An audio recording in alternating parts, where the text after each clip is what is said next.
Water security पर अभूतपूर्व काम कर रहा है, अभूतपूर्व निवेश भी कर रहा है। हमारी संवैधानिक व्यवस्था में पानी का विषय राज्यों के नियंत्रण में आता है। जल संरक्षण के लिए राज्यों के प्रयास देश के सामूहिक लक्ष्यों को प्राप्त करने में बहुत सहायक होंगे। ऐसे में वाटर विजन एट 2047 अगले 25 वर्षों की अमृत यात्रा का एक महत्वपूर्ण आयाम है। साथियों, इस सम्मेलन में होल ऑफ द गवर्नमेंट और होल ऑफ द कंट्री इसके विजन को सामने रखकर चर्चाएं होना बहुत स्वाभाविक और आवश्यक भी है। होल ऑफ गवर्नमेंट का एक पहलू ये भी है कि सभी सरकारें एक सिस्टम की तरह, एक ऑर्गेनिक एंटिटी की तरह काम करें। राज्यों में भी विभिन्न मंत्रालय जैसे जल मंत्रालय हो, सिंचाई मंत्रालय हो, कृषि मंत्रालय हो, ग्रामीण विकास मंत्रालय हो, पशुपालन का विभाग हो, उसी प्रकार से शहरी विकास मंत्रालय, उसी प्रकार से आपदा प्रबंधन, यानी कि सबके बीच लगातार संपर्क और संवाद और एक क्लैरिटी, विजन, ये होना बहुत आवश्यक है। अगर विभागों को एक दूसरे से जुड़ी जानकारी होगी, उनके पास पूरा डेटा होगा, तो उन्हें अपनी प्लानिंग में भी मदद मिलेगी। साथियों, हमें ये भी समझना होगा कि सरकार के अकेले प्रयास से ही सफलता नहीं आती। जो सरकार में है, उन्हें इस सोच से बाहर निकलना होगा कि उनके अकेले के प्रयास से अपेक्षित परिणाम मिल जाएंगे। इसलिए जल संरक्षण से जुड़े अभियानों में जनता जनार्दन को, सामाजिक संगठनों को, सिविल सोसाइटी को भी ज्यादा से ज्यादा हमें जोड़ना होगा, साथ लेना होगा। जन भागीदारी का एक और पक्ष है और उसे भी समझना बहुत जरूरी है। कुछ लोग सोचते हैं कि भाई जन भागीदारी यानी लोगों पर ही सारी जिम्मेदारी थोप देना, जन भागीदारी को बढ़ावा देने से सरकार की जिम्मेदारी कम हो जाती है। हकीकत ऐसी नहीं है, जवाबदेही कम नहीं होती। जन भागीदारी का सबसे बड़ा लाभ ये होता है कि जनता जनार्दन को भी ये पता चलता है कि इस अभियान में कितनी मेहनत हो रही है, कितना पैसा लग रहा है, इसके कितने पहलू होते हैं। जब किसी अभियान से जनता जुड़ी रहती है तो उसे कार्य की गंभीरता का पता चलता है, उसके सामर्थ्य का पता चलता है, उसके स्केल का पता चलता है, संसाधन कितने लगते हैं उसका पता चलता है। इससे जनता में जब ये सब देखते हैं, इन्वॉल्व होते हैं, तो ये इस प्रकार की योजना हो या अभियान हो, एक सेंस ऑफ ओनरशिप आती है। और जो सेंस ऑफ ओनरशिप जो है ना, वो सफलता की सबसे बड़ी कुंजी होती है।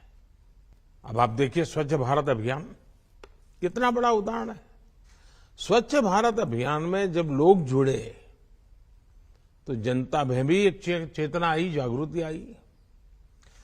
गंदगी दूर करने के लिए जो संसाधन जुटाने थे, जो विभिन्न वाटर ट्रीटमेंट प्लांट बनवाने थे, शौचालय बनवाने थे, ऐसे अनेक कार्य सरकार के द्वारा हुए।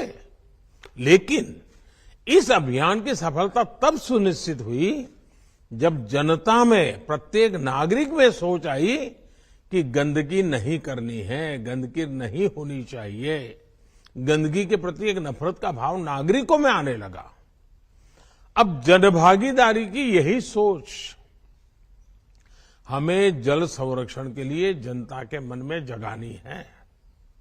इसके लिए जनता को हम जितना ज्यादा जागरूक करेंगे उतना ही प्रभाव पैदा होगा।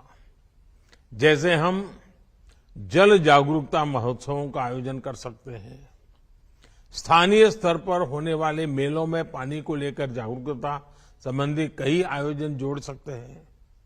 विशेषकर नई पीढ़ी इस विषय के प्रति जागरूक हो, इसके लिए हमें पाठ्यक्रम से लेकर स्कूलों में एक्टिविटीज तक इनोवेटिव तरीके सोचने होंगे।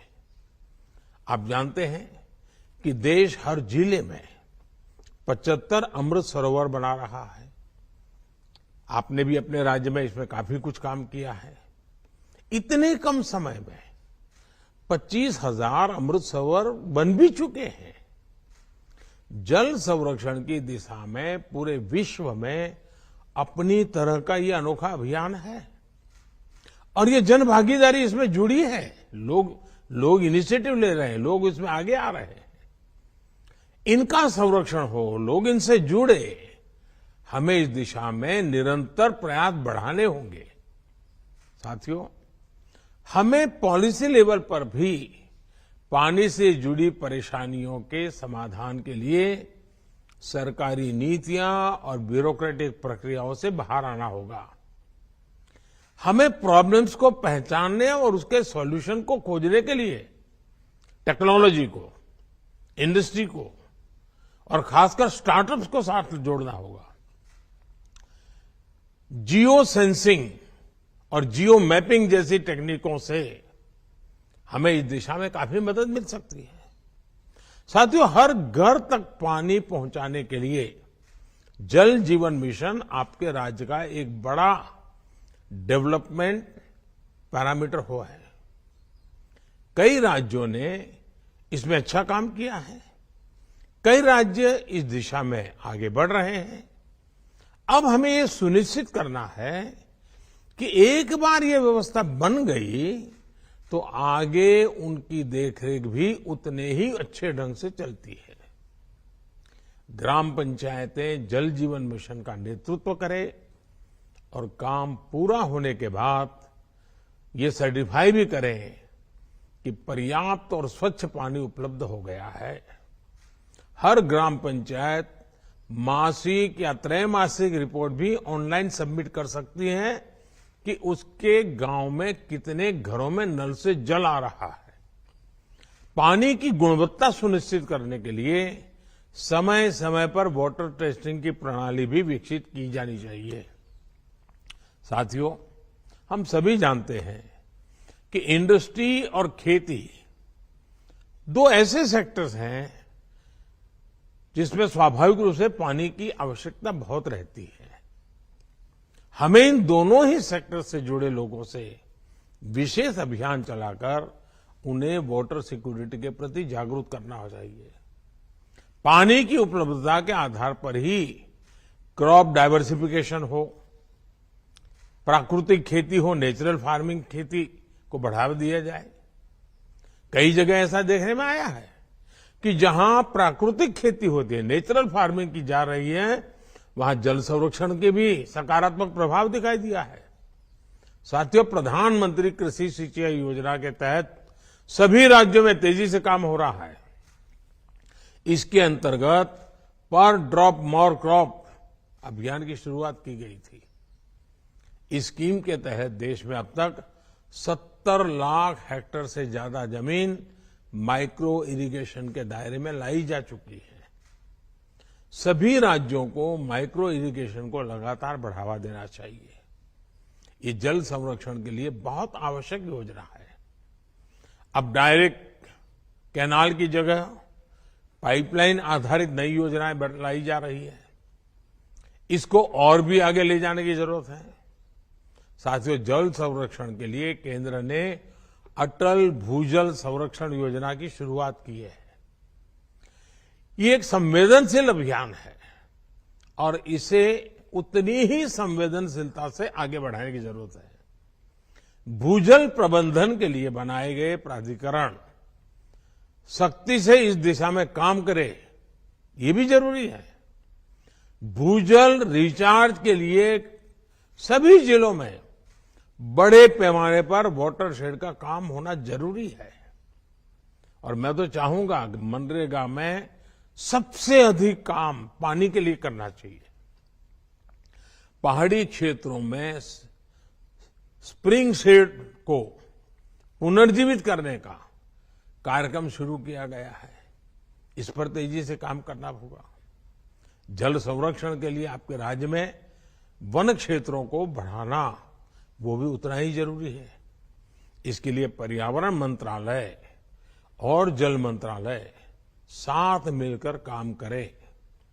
लगातार पानी पहुंचाने के लिए जरूरी है कि पानी के सभी स्थानीय स्रोतों के संरक्षण पर भी ध्यान दिया जाए।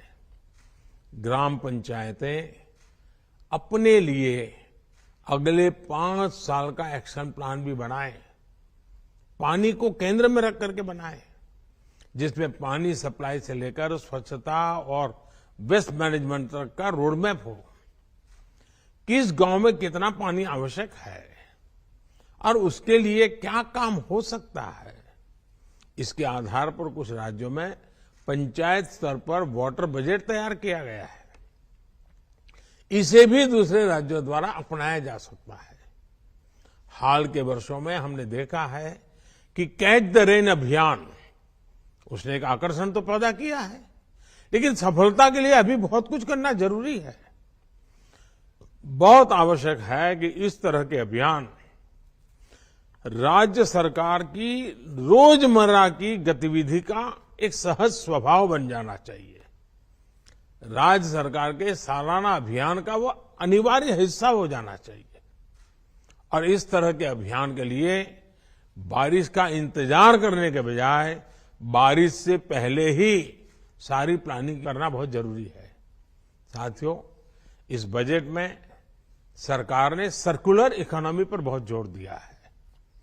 जल संरक्षण के क्षेत्र में भी सर्कुलर इकोनॉमी की बड़ी भूमिका है। जब ट्रीटेड वाटर को रीयूज किया जाता है, फ्रेश वाटर को कंजर्व किया जाता है, तो उससे पूरे इकोसिस्टम को बहुत लाभ होता है। इसलिए पानी का ट्रीटमेंट, पानी की रिसाइकलिंग आवश्यक है।